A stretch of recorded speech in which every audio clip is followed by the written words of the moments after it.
Happiness is a choice that has nothing to do with external world.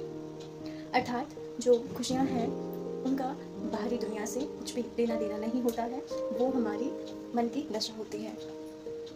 हम हमेशा ये सोचते हैं कि हमें दुख देने वाला कोई बाहरी तत्व है, कोई बाहरी फोर्स है ना, कोई व्यक्ति है या कोई परिस्थिति जिम्मेदार है, लेकिन ऐसा होता नहीं है, क्योंकि दुख अंदर से ही क्रिएट होता है। जब हम दुख की स्थिति क्रिएट करते हैं वो तभी हमें फील होता है। जो चाहे दुख हो, खुशी हो या मन की कोई भी दशा लगा लीजिए, वो हमें जब तक हम उसे फील नहीं करेंगे तब तक वो फील नहीं होगी। उससे पहले उसे हम क्रिएट करते हैं और वही क्रिएशन फिर धीरे धीरे उस भावना में परिवर्तित हो जाती है जो हमें अनुभव होती है। मैंने कहीं सुना था कि जो कष्ट है वो तो फैक्ट है, तथ्य है कि कष्ट हो रहा है ना, क्योंकि कोई जीवन में परिस्थिति आती है तो अगर वो बुरी हो तो हमें कष्ट देती है, जो हमारे अकॉर्डिंग सही नहीं होती, वो फैक्ट है। लेकिन जो दुख है वो तो मतलब कि वो हमारे इमोशंस पर निर्भर करता है, वो तो हमें क्रिएट करते हैं ना, कोई दूसरा तो नहीं आता उसे क्रिएट करने के लिए। आप देखते हैं, आपने जितनी भी स्थितियाँ महसूस की होगी, जो भावना आपने उन स्थितियों में महसूस की होगी, उसका मुख्य कारण ये है कि आपने उन्हें पहले क्रिएट किया होगा।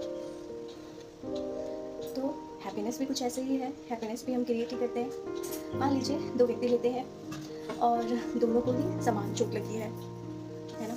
एक व्यक्ति बहुत ही शांत है, ज़्यादा शो नहीं कर रहा है, और जो दूसरा व्यक्ति है वो बहुत ही दुख की स्थिति में है, बहुत कष्ट महसूस कर रहा है और चिल्ला रहा है ज़ोर ज़ोर से।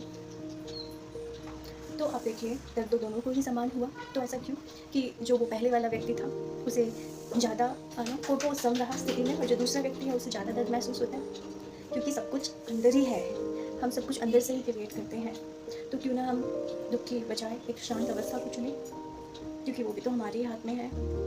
जब बहुत परेशानी का क्षण आए तो हम बहुत ही उत्तेजित या फिर बहुत दुखी होने के स्थान पर शांत रहकर समस्या का निवारण करें। घर में कोई ऐसी स्थिति आ गई हो जहाँ पर कलह या अन्य कोई विकार आपको मौजूद दिख रहा है, तो ऐसी स्थिति में आप शांत रहें, क्योंकि आपको ये तो बहुत क्लियर हो गया होगा कि सब कुछ हमसे ही है, हम ही भावनाओं को क्रिएट करते हैं। तो क्यों ना हम दूसरों को ब्लेम देना भी बंद करें कि आप हमारी स्थिति के लिए जिम्मेदार है, क्योंकि स्थिति तो हम खुद ही क्रिएट कर रहे हैं ना। So happiness is always a choice, it depends to you, आपको खुश रहना है या नहीं।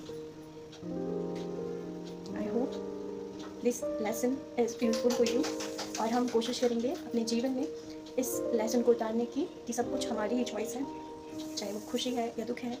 तो हम दुख को खुशी में बदलने की क्षमता रखते हैं, क्योंकि खुशी एक स्थायी तत्व है जिसे हमने खो दिया है धीरे धीरे, और उसे हमें फिर से प्राप्त करना है, क्योंकि अब हम जानते हैं कि खुशी हमारी चॉइस है।